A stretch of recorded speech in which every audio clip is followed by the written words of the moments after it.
नमस्कार दोस्तों, आप सभी का स्वागत है आज के हमारी इस नई वीडियो पर। तो आज हम बात करने वाले हैं कि व्हाट इज़ डिजिटल इंडिया, यानी डिजिटल इंडिया की प्रोसेस क्या है। तो उससे पहले हम आपको बता दें कि अगर आपने अभी तक हमारा चैनल सब्सक्राइब नहीं किया है तो सब्सक्राइब करें और बेल आइकन को दबाएं, जिससे देख सकें हमारे आगे आने वाली वीडियो को सबसे पहले। तो मेरा नाम है शुभम अग्निहोत्री और आप देख रहे हैं डिजिटल अग्निहोत्री न्यू ट्रिक्स। तो चलिए आज का यह वीडियो हम शुरू करते हैं।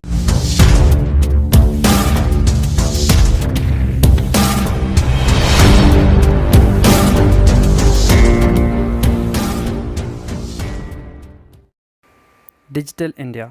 A Digital India is a program to transform India into a digitally empowered society. So, what is Digital India? It is a program to prepare India for knowledge future. It is an information technology based program. It is an umbrella program that weaves together a large number of ideas and thoughts into a single comprehensive vision so that each of them is seen as a part of a larger goal. The weaving together makes this mission transformative in totality. It is a program that works in synchronization. That is, it pulls together many existing schemes into one platform under common branding of the programs as Digital India highlights. So, vision of Digital India.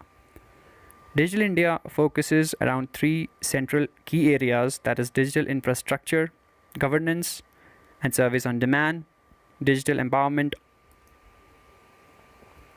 So, number first is infrastructure as a utility to every citizen. First of all, we have to provide high speed internet as the core utility. Then, cradle to grave digital identity, that is unique, lifelong, online, authenticable identity should be there for every individual.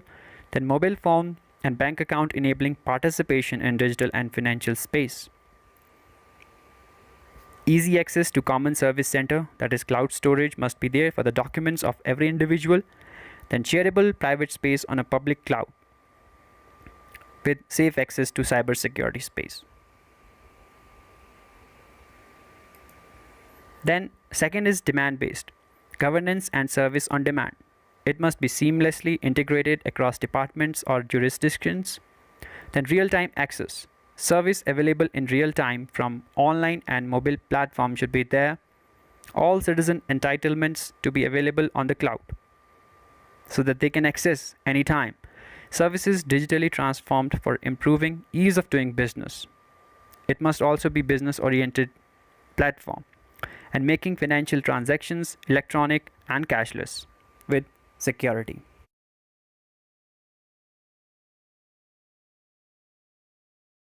Third vision area is empowerment, that is digital empowerment of citizens. Universal digital literacy has to be made. Then universally accessible digital resources would be available. All document certificates to be available on cloud in various different languages. Then collaborative digital platforms for participative governance. Various digital platforms under one umbrella of Digital India concept. Then it must be cloud based again, that is portability of all entitlements through cloud. So, in order to make this thing possible, there must be some infrastructure and all the things that are considered under 9 pillars of Digital India, that are broadband, public internet, information for everyone, early harvest programs, universal access to phones, ID for jobs, e-Kranti, e-governance, and electronic manufacturing. So first of all, broadband highways. Broadband must be there for all rural as well as urban, and various national information infrastructure must be there. So these are the details that you can view. So this was the pillar number first. Then we have pillar number 2, universal access to mobile connectivity.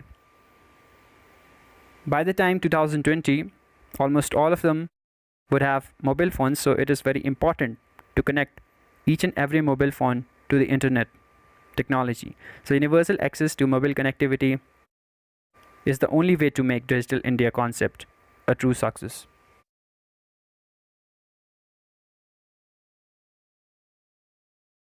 Then public internet access program, that is It is also called National Rural Internet Mission, connecting all the rural areas into national mainstream. And post offices to become multi-service centers, they are on the way to becoming the same. Ongoing programs is about CSC, that is made viable multifunctional endpoints for service delivery. Then pillar 4, e-governance, that is working of the government should be made online. It would consist of 4 things, that is process, people, technology, resources, and all of these 4 resources are working in synchronization, providing services to the common man. So e-governance is a success. E-governance is a concept for simplification. It is a reduction in complexities, use of online repositories, example school, certificates, voter ID cards, etc. And workflow automation becomes synchronized. The 5th pillar is e-kranti, or electronic delivery of schemes. So these are some of the schemes like technology for education, e-education, all schools connected with broadband, and technology for health, e-healthcare, online medical consultation, technology for planning, GIS-based decision making, technology for farmers, that is real-time price information, online ordering of inputs, and then technology for security, mobile emergency services. Also covers technology for financial inclusion like micro ATM programs, then technology for justice like e-courts, e-police, e-jails, e-prosecution, and last but not the least, technology for security, National Cyber Security Coordination Center. So this all comes under electronic delivery of services that will be made possible under Digital India program. Then pillar 6 is information for all, like online hosting of information and documents, that a citizen have open, easy access to information, open data platform. It would be a two-way communication between citizens and the government. Then online messaging of citizens on special occasion programs. And last is largely utilize existing infrastructure, limited additional resources must be needed. Pillar 7 is electronics manufacturing, that is target net zero imports by 2020. It is a striking demonstration of intent, ambitious goal which requires coordinated action on many fronts like taxation, incentives, economies of scale, eliminate cost disadvantages, focused areas. Then varied electronic products must be produced within India under Make in India campaign, and there are many ongoing programs which will be fine-tuned. Existing structures inadequate to handle this goal, so it needs a little bit strengthening. Pillar 8 is IT for jobs. So whatever we are doing, it is just to upliftment the life quality of an individual. So train people in smaller towns and make them reliable by their own. Then train services delivery agents to run viable businesses delivering IT services, and telecom service providers to train rural workforce in order to cater the basic needs. So these are some of the key aspects of IT for jobs.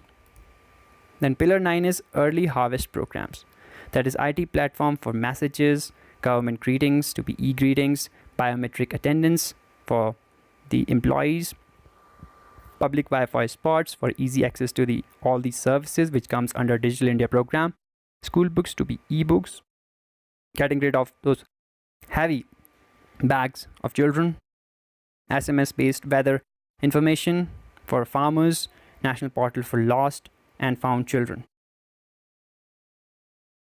So the conclusion that we have from this Digital India concept is that implementation of suitable preservation strategy for digital data and documents is required for our country. Collaborative efforts and sharing information will help preservation rather than duplication, that is redundancy elimination. Then online everything, collaborative efforts in online medical consultation, online cash loan, relief payment with mobile banking, national cyber security, coordination center are the target of Digital India. And last but not the least, e-governance, that is through mygovernment.in, two-way communication between citizens and government is possible. And There are many much more things in this digital India concept. So that is a bit about digital India. Thank you.